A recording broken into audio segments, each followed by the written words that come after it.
The 100 Flowers scriptures kicked into gear, pushing the duo's cultivation to new levels. Ileana's martial cultivation went from the 8th step True Knight rank to the 1st step Grand Knight rank, while Conrad's spiritual cultivation directly reached the 1st step Grand Priest rank.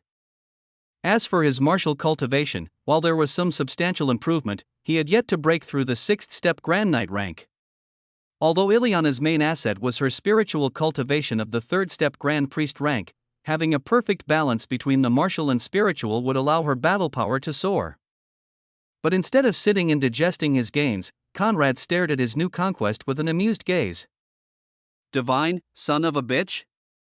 I've heard many things, I've heard the two separately, but together? This is a first." Ileana didn't have time to worry about any of that as her mind still drifted in its newfound plane of ecstasy. She just laid on the bed with her arms outstretched and released a deep, contented sigh that reminisced of a glutton sated with food and wine. Meanwhile, alongside Zamira, Wolfgang rested within his bed. As a semi-saint, sleep was for him optional, and he would usually spend his nights in silent cultivation. However, he always reserved 2 nights during the week to remain with his beloved. This was one such night. A night that was interrupted by a deep growl that couldn't escape his sharp senses. "What? Who? Who's harming my daughter?" But before he could rush out of the bedroom, Zamira's hands pulled him back into the bed. "What do you think? Who do you think? After bringing the wolf into the fold, you should not be surprised to hear the sheep squeal." As a transcendent knight, Zamira's senses were sharp enough that the noise didn't escape her attention. "You mean?" Wolfgang's eyes widened with the sudden realization, and he went red from fury. "Under my roof?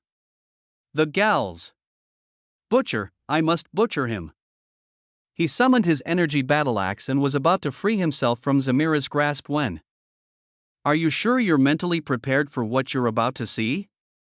Her sleepy words echoed within his ears and stopped him dead in his tracks with droplets of sweat soon trickling down his forehead. "Tomorrow, I will butcher him, tomorrow." The rest of the night was uneventful. Ileana rested nude within her bedsheets while Conrad sat cross-legged in silent cultivation. He was initially very close to the 6th step, and upon refining Ileana's primal essence through his incubus blood, he was ready to break through. The sky-blue spiritual energy swirling around his body took a lighter shade while his bones and muscles were remolded to a higher level. The density of his spiritual energy also rose to new heights, and he finally broke through the 6th step Grand Knight rank. As the breakthrough came to an end, he drew a deep breath, then relaxed his muscles in a long exhalation before resuming silent cultivation until dawn announced the end of night. And so his cultivation came to a halt. Unwilling to interfere with Ileana's sleep any further, he stood up, walked out of her room, and took the road back to his assigned quarters. With the arrival of the sunlight, activity resumed within the cracked mansion. Servants carried on with their daily tasks while the cracked kinsman assembled for breakfast. Conrad, who pulled off an all-nighter, was quick to prepare himself and join the others in the hall. Ileana would soon awaken and join the gathering, but as soon as Conrad's eyes locked on hers, she turned to avoid his gaze while not being able to prevent her cheek's temperature from reaching an unhealthy threshold. But how could he allow her to escape that easily? In the blink of an eye, he crossed the distance separating them and brought his face dangerously close to hers while staring deep into her eyes. "What? Going to pretend nothing happened?"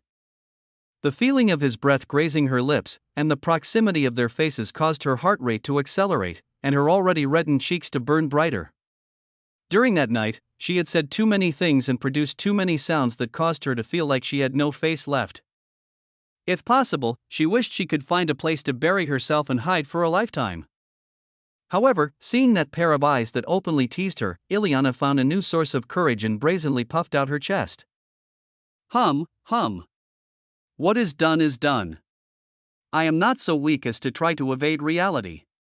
Since we've already done the deed, you need to take responsibility for me. The first step is to swear off mistresses. You are now my man and future husband. Daphne included. There is no way in hell you can keep having all those women swirling around you. Ha! Even you don't believe what you just said. Knowing full well the nature of my blood, you know that's not going to happen. And that was precisely what she was waiting for. That being the case, we must sign a contract. Last night was not bad, but there are more experiments to do. You ought to reserve me at least 4 nights a week. 5 would be optimal. Don't misunderstand, this is all for the purpose of research and cultivation. As for the others, as long as they don't forget my status of the first legal wife, I can tolerate them. She elaborated with courage neither of them knew she possessed, causing Conrad to stagger and be overtaken by violent coughing. Cough, cough, cough. But at that time, an ear-splitting roar thundered within the vast cracked mansion.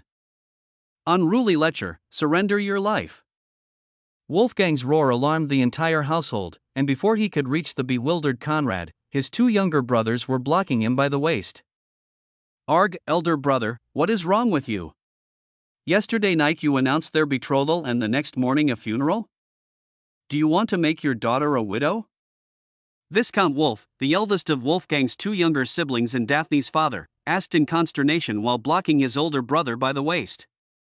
Quick, quick, we need more manpower. Conrad realized that the situation was taking a turn for the worst, and was prepared to make a run for it. Wolf, you damn son of a bitch, let go of me. We have the same mother. Impudence. Wolfgang sent his 2 brothers flying with slaps and kicks, and was about to pounce on the runaway Conrad when suddenly, an authoritative voice silenced the commotion. Enough. Zamira walked in, locking her stern gaze onto Wolfgang, who in her presence didn't dare take another step. Wolfgang, I warn you.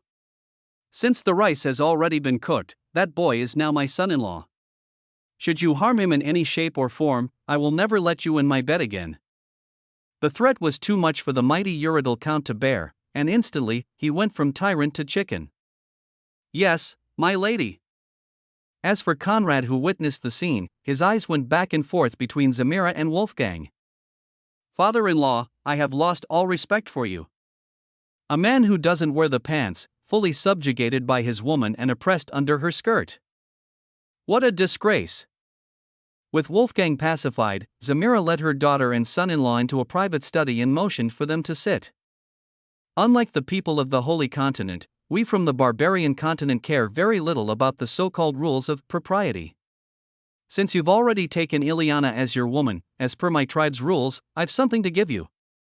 She then pulled out a bronze box adorned with strange markings and pushed it toward Conrad. From it, Conrad could feel a strange but potent energy signature. However, before he received it, Conrad first tackled the question that sprang within his mind. You're from the barbarian continent? While he had heard of Zamira initially being a human made of house cracked, he didn't believe that Count Wolfgang would be so bold as to take a barbarian woman as his consort within the heart of the Holy Flame Empire. But Zamira's next words confirmed it. That is no secret. I was the chieftain of the Borkson tribe.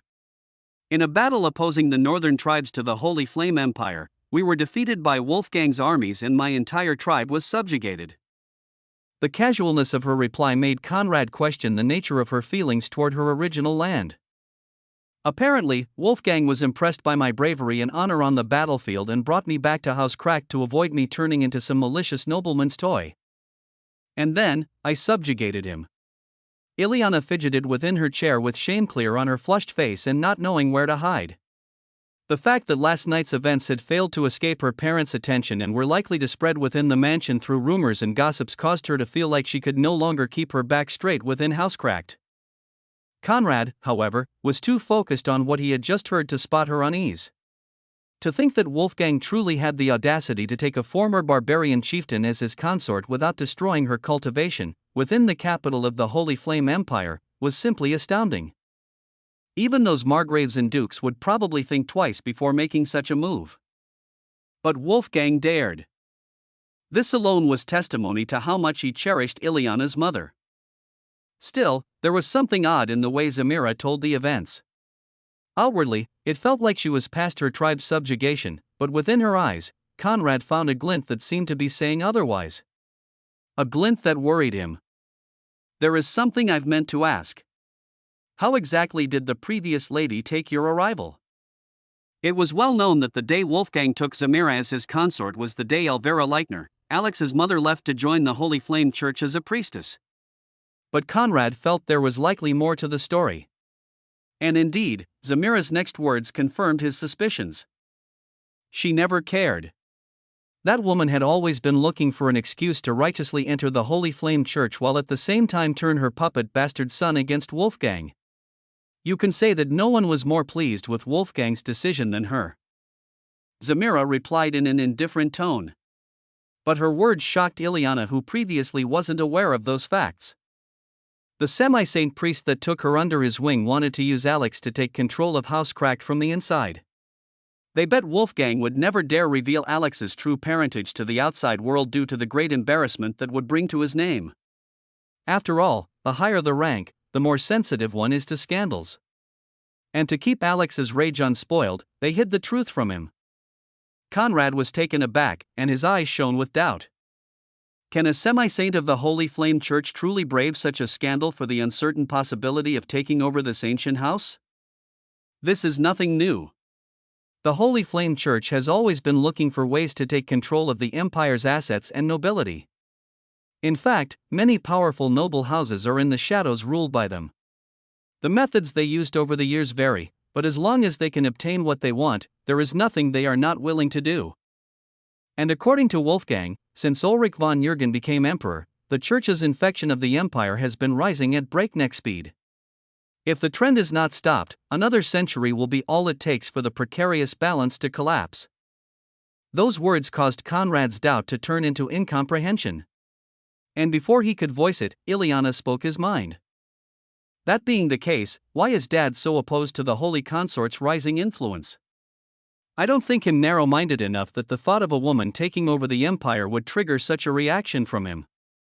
To this, Zamira replied with a helpless sigh. Truth be told, given a choice, your father truly wishes a person of Elsa's caliber could take the reins of the empire. But that cannot be allowed to happen. Anyone can do it, the Church will not care. Anyone except House Metz. There is great conflict between the Church and the Metz, for it appears the Metz possess a secret artifact that has been eyed by the Church for thousands of years. In fact, for centuries, they have been fighting in the shadows, and at more than one occasion, Else was almost abducted by the Holy Flame Church. Was it not for the many hidden saint ancestors of House Metz, her current fate would at best be ghastly. Wolfgang even mentioned that 10 years ago, while Else was visiting her relatives with the Emperor's permission, the Church brazenly dispatched its troops in an attempt to abduct her. Many died, and she was grievously wounded. It took a whole 8 years before she reappeared within the palace. Thus, if the Metz are allowed to overthrow the von Jürgen, the Holy Flame Church will immediately use it as an excuse to deploy the full might of its forces and drench this country's soil with its citizens' blood. Those were shocking news.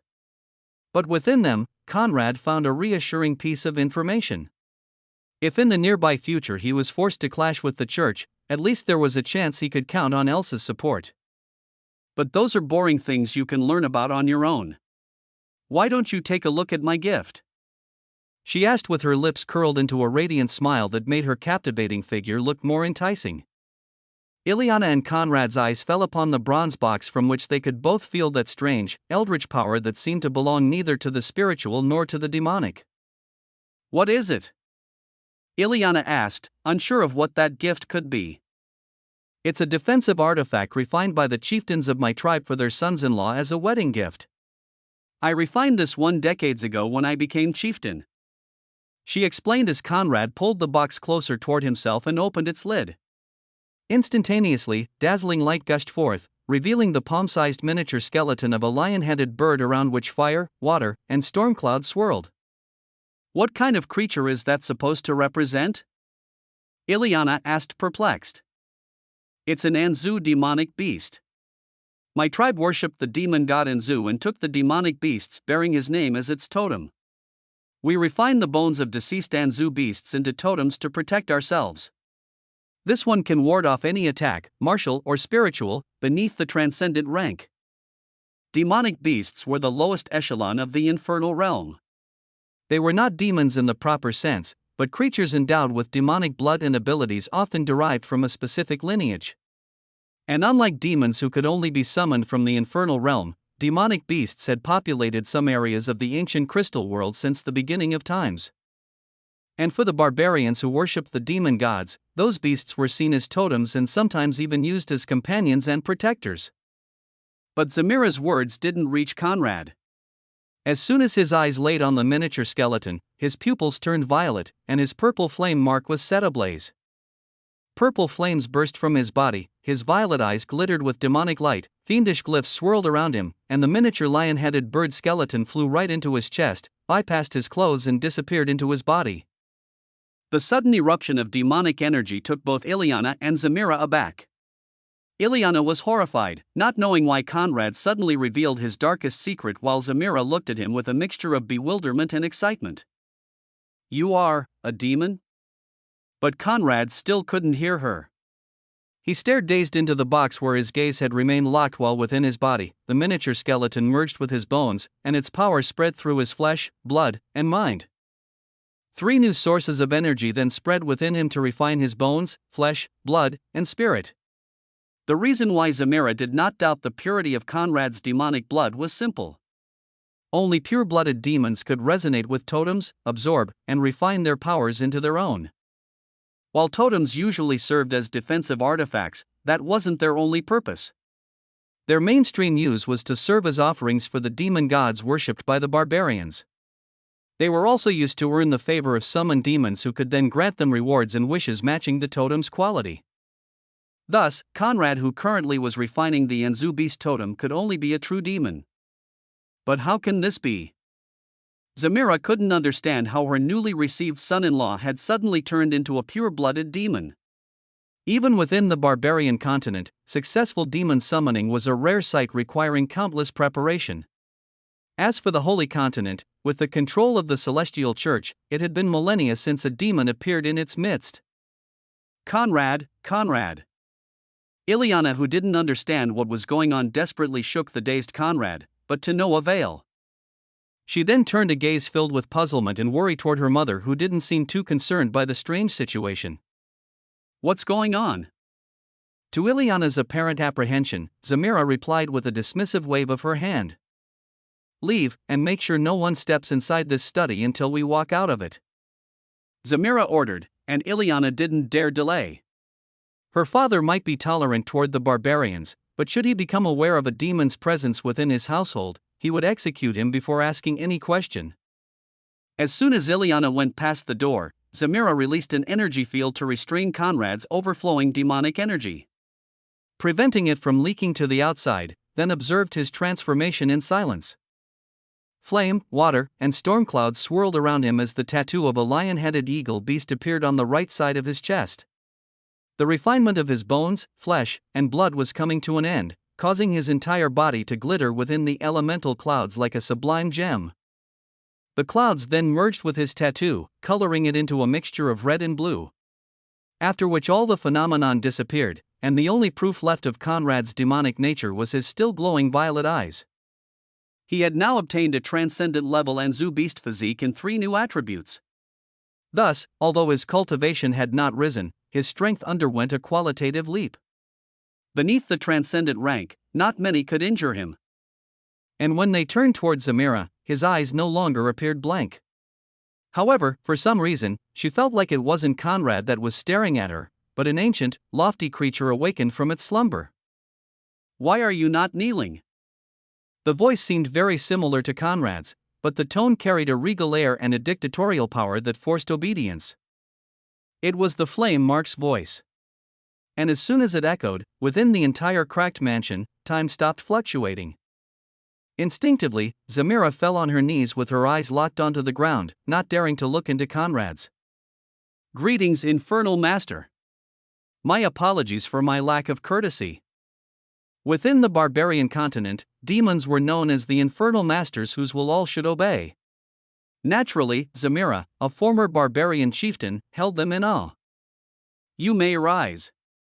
I have accepted your offering. State your wish. As long as it is within my ability to grant and the scope of your gift, granted I shall."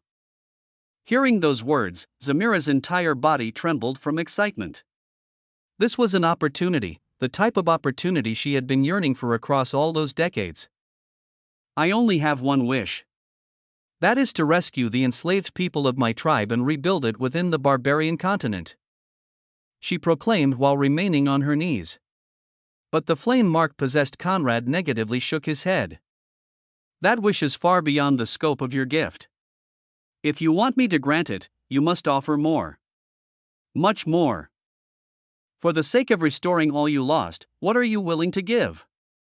The flame mark's overpowering voice caused a new bout of tremors within Zamira's body. Slowly, she lifted her gaze from the ground and locked it on that shimmering violet pear that produced unexpected reactions within her body.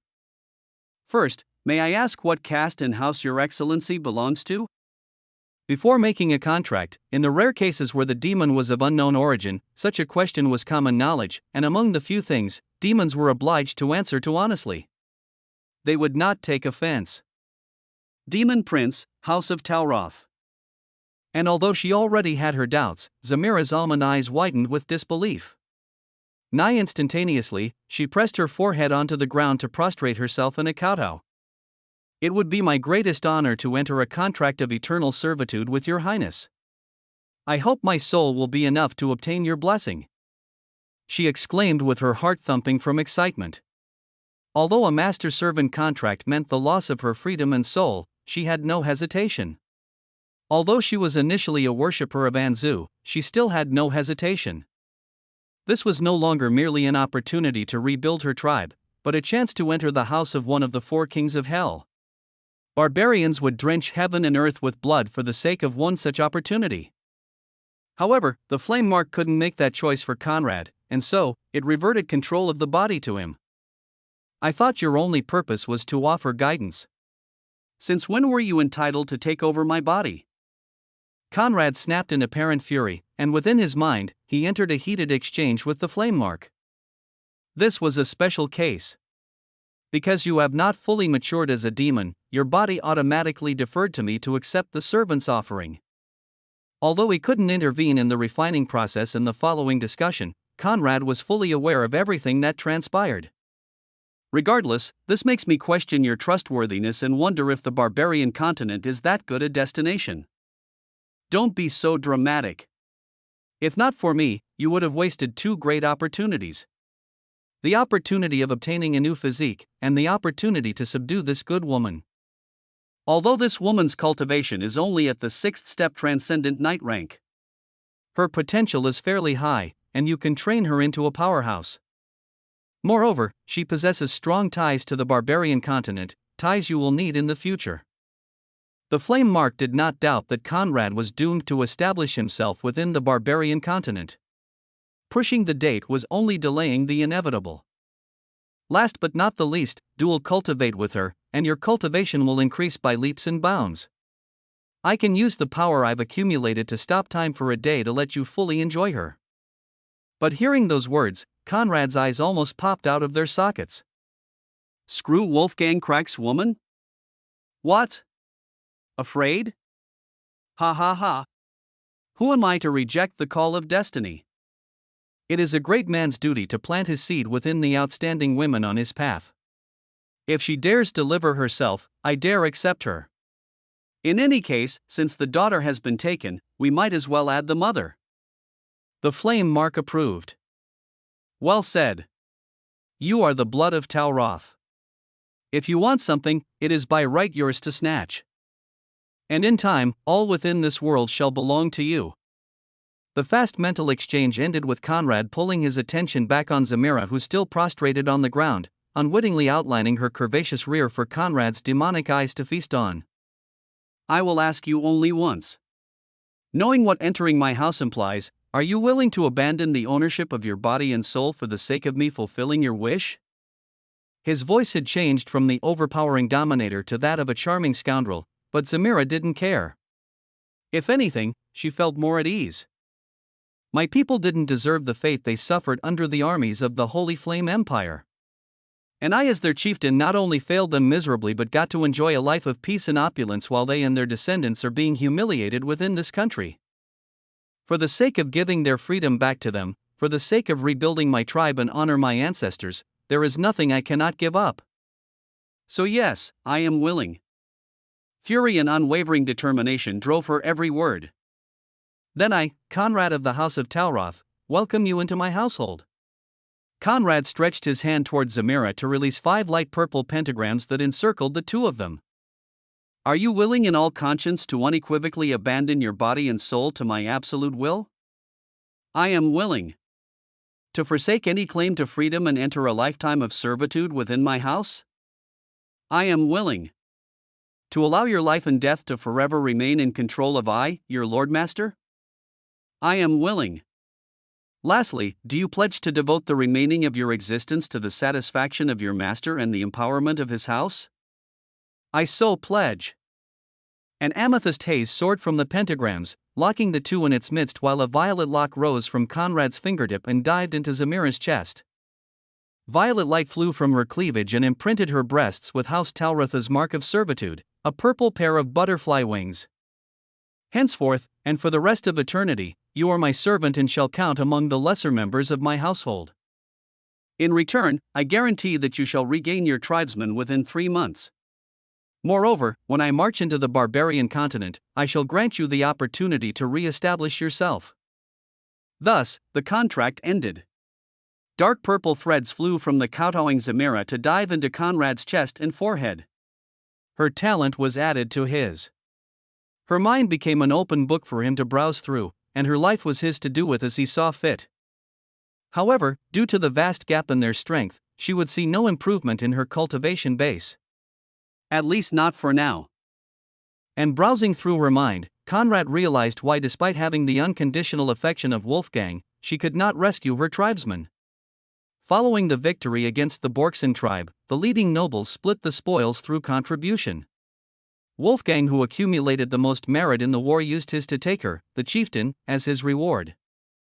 As for the rest of her tribe, they fell into the hands of other noble houses who either abused or auctioned them to the highest bidder. Now, after 50 decades, not many of the original captives remained. There was no use for barbarian men, so their lives quickly ended. As for the women, the lucky ones saw their cultivation bases destroyed and became servants within noble households, while the unlucky ones were turned into dual cauldrons and sold to 2 houses: House Schoner and House Henlein. Dual cultivation was frowned upon, but it was not illegal. As for why 2 Urodel houses would rely on it, the answer was simple. Although without massive preparation, the limit for ordinary dual cultivators was the peak of the transcendent rank. That was a limit many were perfectly fine with. After all, within the immensity of the Holy Continent, semi-saints were few and far between, while saints were as rare as holy crystal mines. Moreover, nobles needed heirs with certain cultivation levels to inherit their titles. House Schoner and House Henlein were facing the same dilemma. They had declined, and their descendants were not outstanding enough to reach the 6th step transcendent knight or spirit rank in a lifetime. This meant that they would go from count-level houses to viscount-level houses. A shame Urodel families couldn't accept. Thus, they decided to trade quality for success and used vast resources to obtain those Borkson women above the arch rank for their heirs to dual cultivate with. Upon processing that information, Conrad quickly formulated a plan. Fortunately, Freya would soon return with great wealth to grant him the means to strike. Also, even before that, wasn't Wolfgang about to sign off half his properties for the Holy Flame baptism? But that's something to be dealt with at a later date. Meanwhile, Conrad's eyes fell upon Zamira, who had yet to rise from the ground. Rise! His irresistible command echoed within her ears, and she stood up. But the eyes with which she looked at him no longer contained the dignity of a superior cultivator. That dignity had been replaced by the ardent need to serve. How will you serve your master? Conrad asked in a sultry tone, carrying invisible pheromones that caused a slight tremor within her body. Naturally, in ways that will bring you absolute delight. Zamira brazenly replied with her lips curled in a seductive smile. She didn't dare belittle Conrad because of his youth. However, she was confident in her skills to pleasure, skills that turned Wolfgang into her obedient little man. Is that so? There is a price for not being able to live up to your boasting. Are you sure you can afford it? The sexual dance had already begun. Conrad's shimmering eyes didn't conceal their urge to dominate Zamira, while hers met him with the confidence that she could take all he had to offer. That confidence pleased him. For he knew that soon, the only thing within her eyes would be debilitating pleasure. Undress, he ordered, and she obeyed, pulling down her white dress and revealing her hourglass figure for his eyes to feast on. A predatory glint shone within his amethyst globes as he stood up and stepped toward her. She was tall, but he was taller, surpassing her by 50 centimeters. He used to peer into her eyes from above while cupping a feel of her delicious, motherly breasts.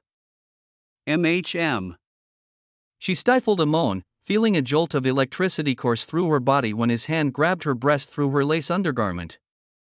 You need no fabric. Tear off your undergarments. Conrad didn't realize that in moments like these, his tone would become very similar to the flame marks and carried a regal air that commanded obedience. Thus, although her cultivation was leagues above his, Zamira felt that it was only right to obey. Snap. In a sharp move, she tore off her bra, then did the same to her lace panties. Lace underwear was the current trend within the Holy Flame Empire's nobility. A trend Conrad found quite pleasing. However, for Zamira, those adornments were unnecessary. This day marks a new beginning for you, he declared while circling her and taking all her assets into his eyes. Past today, regardless of your feelings for your husband, he will no longer be able to please you. Past today, the dominating thought of your mind will be to shove my throbbing rod within your hungry snatch. In your many sleepless nights, it is my touch that you will crave. A craving that will unmistakably lead you back into my arms to die 1,000 times. Thin purple flames swirled around his form, desire flames born from his demonic powers that alongside his words, set Zamira's trembling body ablaze. I will put 9 loads into you. 1 down your throat, and 8 in your cunt. As for ass, I reserve it for another day. Conrad copped another feel. This time of her supple-ass cheeks, channeling his ecstasy fingers and causing a jolt of electricity to surprise Zamira. Oh! She failed to stifle her moan, and as her excitation shot up, and her sexual juice moistened her inner thighs, she realized that perhaps she was biting off more than she could chew. Still, could a former chieftain be willing to be played that easily? We shall see about that. There was defiance, a combative spirit that refused to submit to his domination easily. Good. Very good. Conrad moved back toward his seat, pushing the chair away from the table to sit with his legs outstretched. Then come. Let's fight and see who first breaks. Take down my pants, and work for your first load. Purple mist spread within the study, carrying with it an aromatic orchid scent that caused Zamira's eyes to glaze with lust. In normal times, with her much higher cultivation, she should have been able to suppress it. But now, she could not. It drew her in. And before she could realize it, she was kneeling in front of Conrad, unstrapping his belt and pulling down his pants. As if animated with a mind of their own, Zamira's hands freed Conrad of unnecessary clothing and revealed his still flaccid cock to her eyes. Why is it not hard? She was annoyed. Her thighs were currently soaked with her juice while her entire body burned with desire. Still, despite her nakedness being out for Conrad to enjoy, there had been no reaction. Lust doesn't control me. I control it. It is my friend and toy. Thus, if I do not want my rod to rise, it shall not. If you want it, work for it. She didn't need to hear more, and dripped her saliva onto his meat rod, moistening it through her oral secretions before giving it gentle strokes. She could feel its positive response, the heat climbing within, the veins popping out, and the shaft slowly but surely rising to meet her lustful eyes. Slow, methodical strokes soon became fierce pumps as Zamira brought Conrad's cock to full length and unceremoniously impaled her throat onto it. The sloppy sound caused by her sudden pull of his cock into her mouth caused Conrad's lips to curl into an amused smile. Slurp, slurp, slurp. Zamira first pulled up, using her tongue and lips to play with the shaft, then quickly went back down and began sucking on Conrad's rod as if her life depended on it, causing provocative slurping sounds to spread within the study.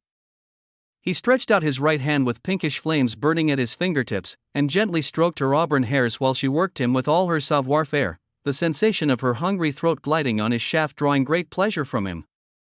The pinkish flames covering Conrad's hands infiltrated Zamira's system, causing her body temperature to rise further and her heart rate to spiral out of control as she turned into a subdued cat within his palm. But how could she allow herself to be trounced when he had yet to put anything into her? Where would her face be?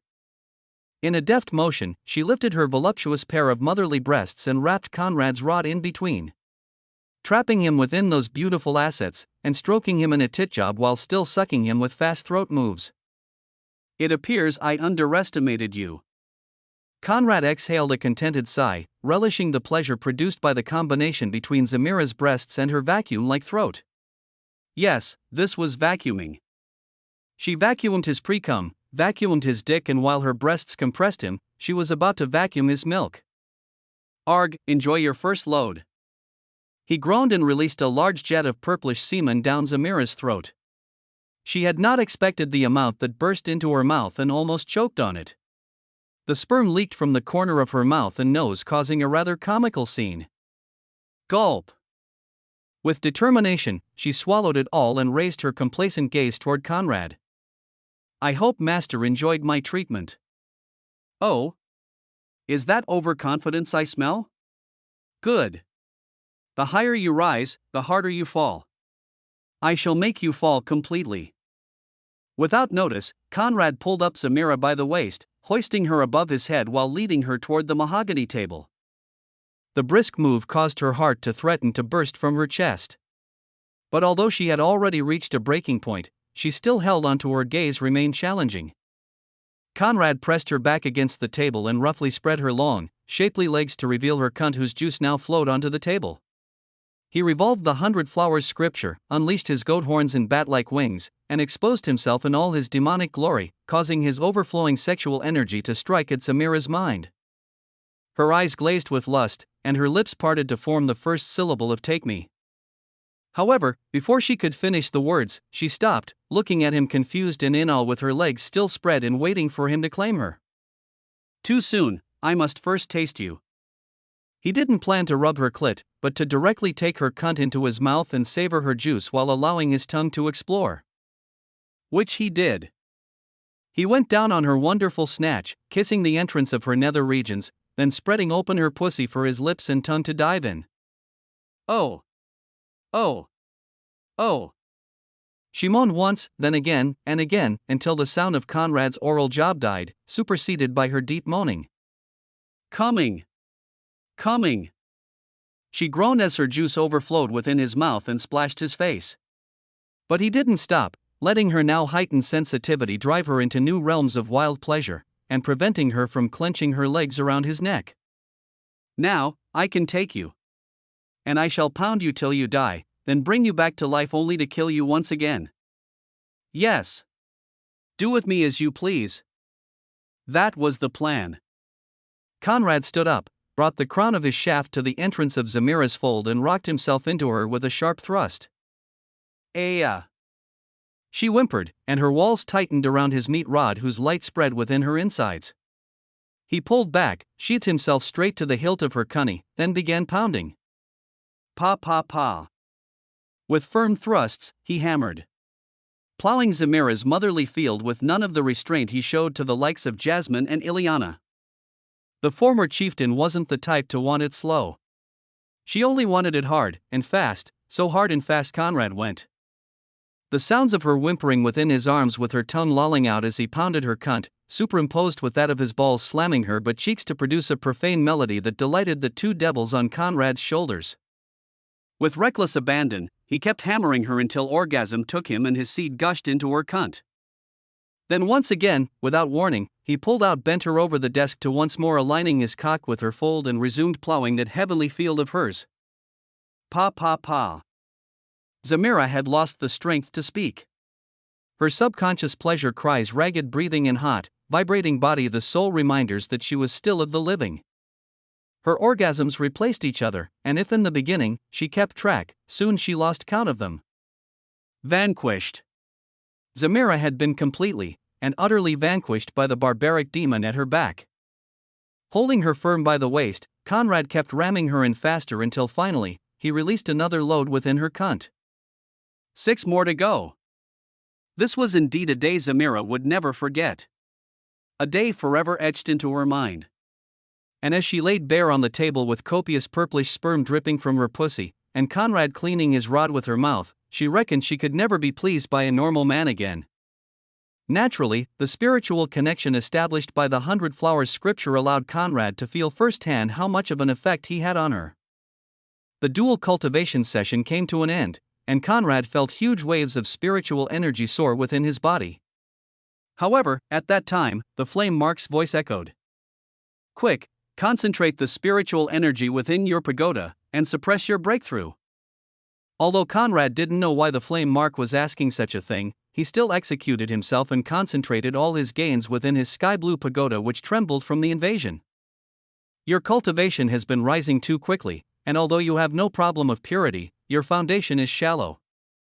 Your control of spiritual energy is far below your cultivation level. If not for your physique and bloodline, you would have never been able to fight across your level. Hell, fighting those of your level would have been difficult. Thus, you need to suppress further breakthroughs and tamper yourself through more battles to get accustomed to handling spiritual energy. When you have reached enough proficiency, or if a dangerous situation calls for it, you can let your cultivation skyrocket. Those words made perfect sense. While Conrad had not been feeling them due to his many assets, it was clear that his cultivation was flawed and his foundation unsteady. The competition for the holy flame baptism would be the perfect opportunity to tamper himself by smashing those nobles unlucky enough to fall within his clutches. He then sat in meditation to perfectly suppress his breakthrough and allow Zamira a few hours to recover.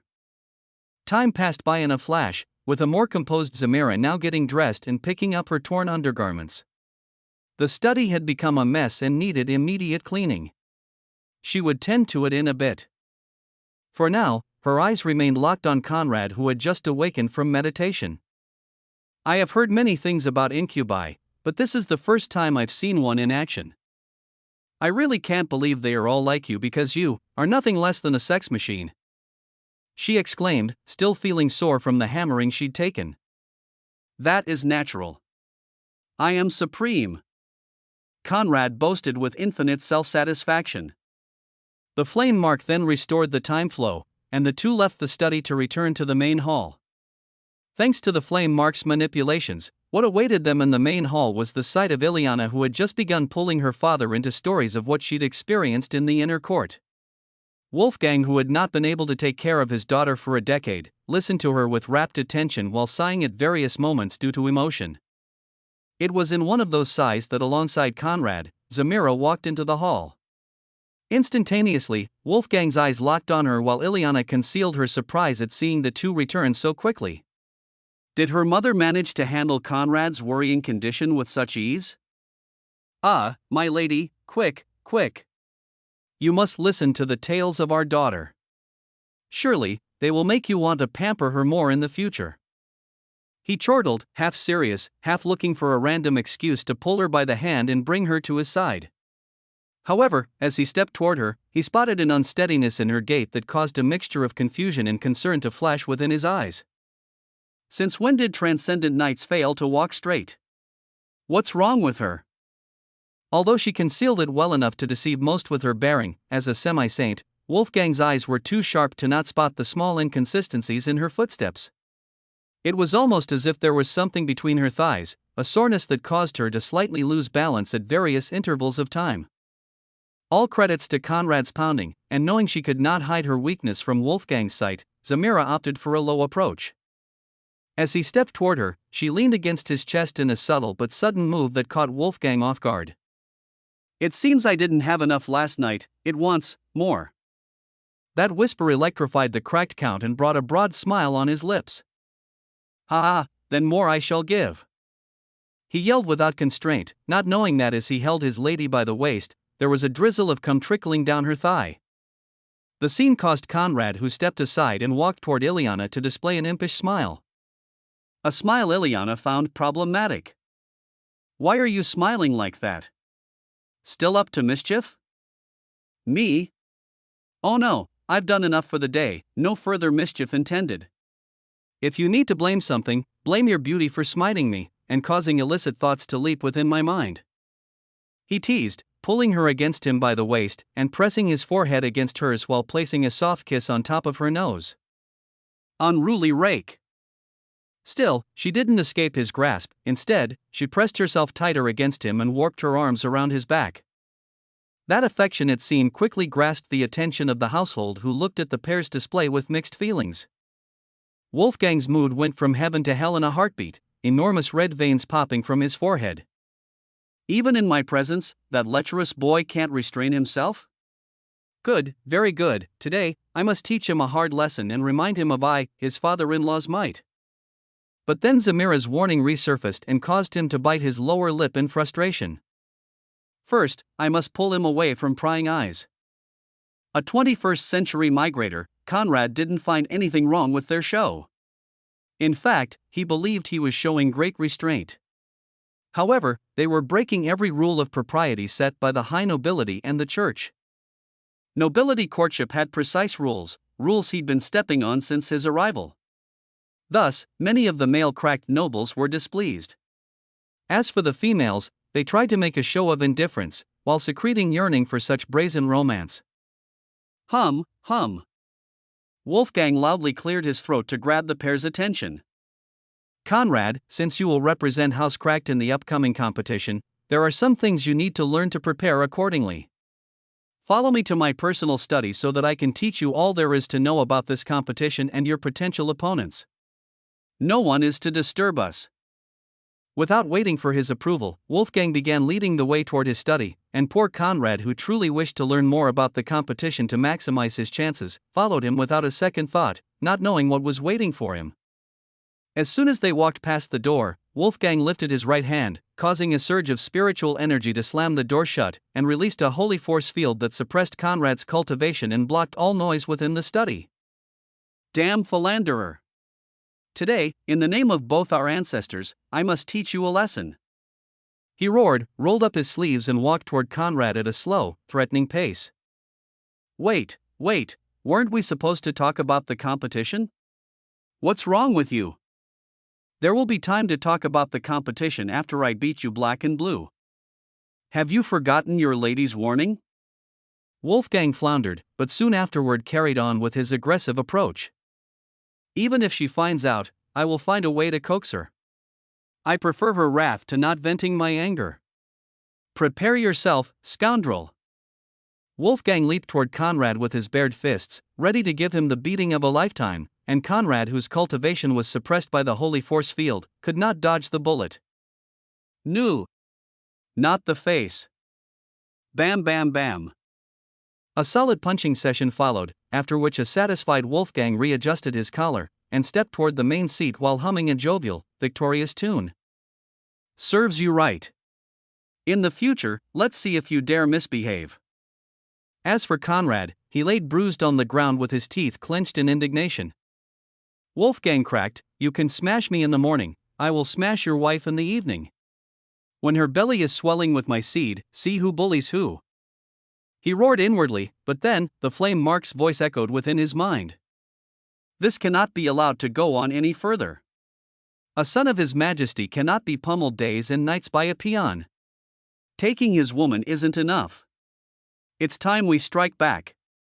Hearing those words, Conrad's eyes sparked with a demonic glint. What do you propose? There is no way we can make him accept a master-servant contract in the traditional manner, but if you can make him sign a written version with his blood, you can reverse the tables and turn him into your lackey. Conrad's eyes lit up, but soon, his excitement died down. Let's not even talk about how I will accomplish that. Wouldn't a written version of the contract brand me as a demon? Written demonic contracts are only conducted in the infernal realm. Knowledge of them in the mortal planes is nigh inexistent. Even within the celestial church, only a scant few should be aware of their existence, and none should have been exposed to them.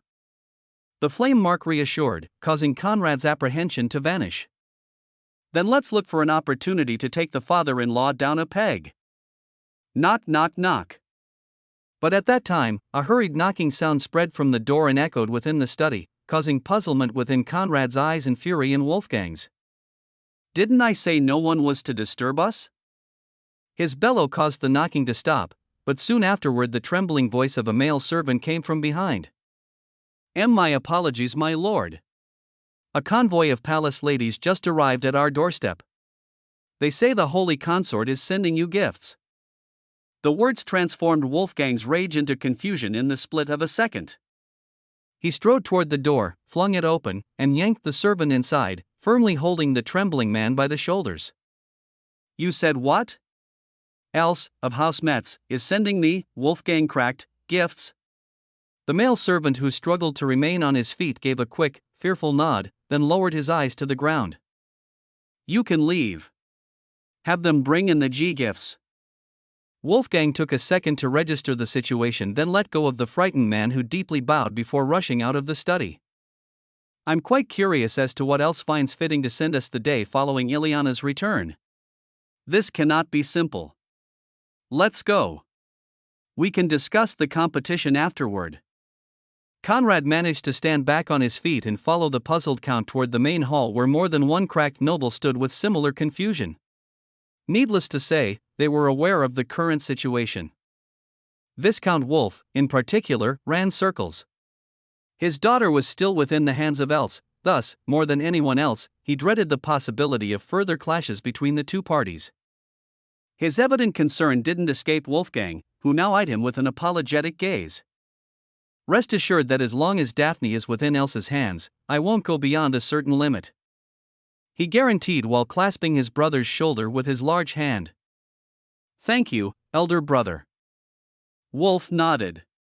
At that time, the hall's door opened, revealing a procession of 11 palace ladies followed by the crack servants who pulled in several hefty coffers. Of the 11 palace ladies, 9 were veiled, leaving only the 2 at their helm to show their face. Conrad's gaze ignored those coffers and locked on 2 of the veiled palace ladies who stood at the back of the procession.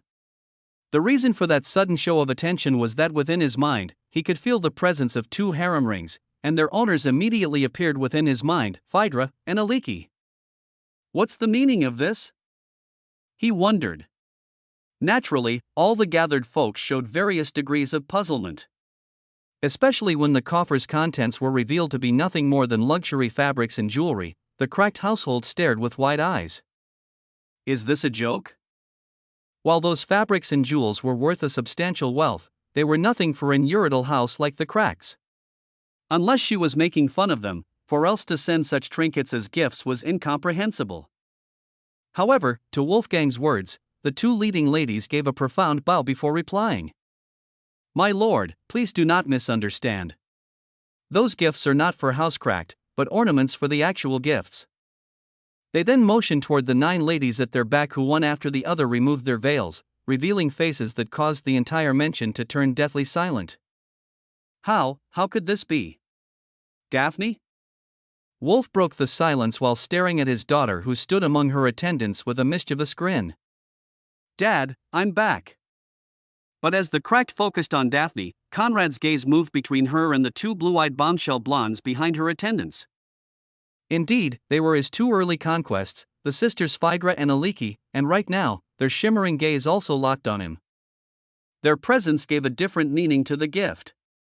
This wasn't a gesture for the cracked, it was a gesture for him, Conrad. The holy consort really treats me well, doesn't she? Meanwhile, the initial stupor had vanished, replaced by looks of shock, worry, and disbelief. Wolfgang stared at Samira, who stared back at him while Ileana's eyes went back and forth between Daphne, her attendants, and the 2 maids at her back. What is the meaning of this? Wolf aside, not many could take this scene without some measure of apprehension. Unlike Ileana, Daphne was an imperial consort. From the moment she stepped into the palace with that title, she was destined to die within its walls, never to return to the outside world. Only on rare occasions were high-ranking consorts allowed to step outside of the imperial palace's walls to visit their relatives. Even then, tight escort would follow. In the last centuries, only Else had received the privilege. However, if the palace ladies' words were taken at face value, this wasn't merely a visit. They were sending Daphne back to House Cracked for good. To say nothing of the Holy Consort, even the Holy Empress and the Dowager couldn't order such a thing. This was the Holy Emperor's jurisdiction. The palace lady at the left then pulled out a golden parchment from which words of golden light shone.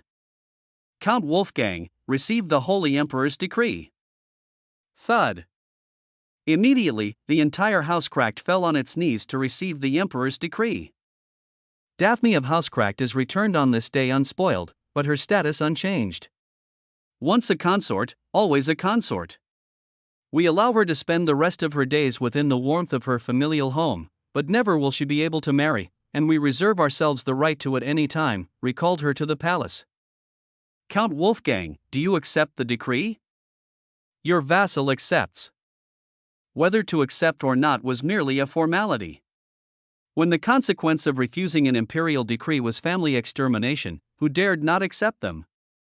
The palace lady then folded the parchment, and alongside her co-worker, made way for Daphne to step toward her relatives. Now, apprehension had vanished in the hearts of most people, but in Wolfgang's discomfort was rising, and filling his mouth with an acidic taste. She's saying three things. First, she is telling her that although the Empress still controls the inner court, her influence on the Emperor is rising and will soon replace the Empress. Second, she is giving us an opportunity to bury the hatchet and move on with our lives. Lastly, she's warning us that what she can give, she can take, and that what she can take, she can return in a whim. We are hers to toy with as she sees fit. Damnable woman! However, Wolfgang could only say those words within his heart, and even as he rose from the ground, untold frustration shook his powerful body.